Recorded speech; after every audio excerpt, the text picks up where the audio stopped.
initie les curieux à l'observation de la faune sauvage, et notamment sur le lac de Verdon, près de Cholet.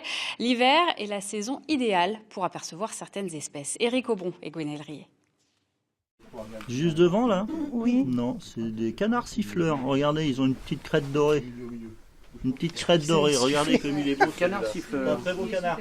Ils n'ont pas encore l'œil pour reconnaître les oiseaux dans leurs jumelles, mais ces promeneurs sont quand même venus jouer les curieux. Guidés par les spécialistes de la LPO, ils découvrent la diversité des espèces sur ce lac. 25 ans qu'on habite Cholet. Première fois qu'on découvre le Verdon.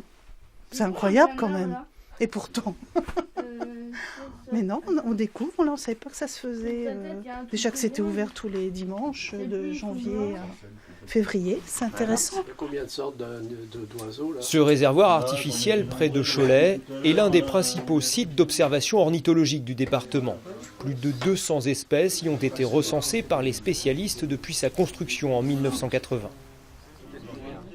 Il y a plein de greffes huppées, il y a des souchets et il y a des colverts.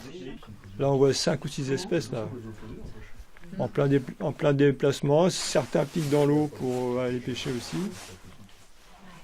C'est vraiment le milieu naturel.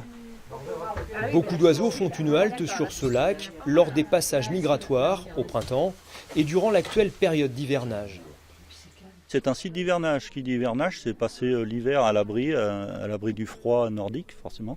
Et puis donc, effectivement, c'est un bon site de nourrissage. Il y a des prairies où les canards de surface, comme le canard siffleur, peuvent se nourrir sur les petites prairies attenantes. Là. Donc oui, c'est un bon site d'hivernage. Ces dernières années pourtant, les naturalistes constatent que les espèces des régions nordiques sont moins nombreuses à trouver refuge sur les abords du lac, conséquence du réchauffement climatique.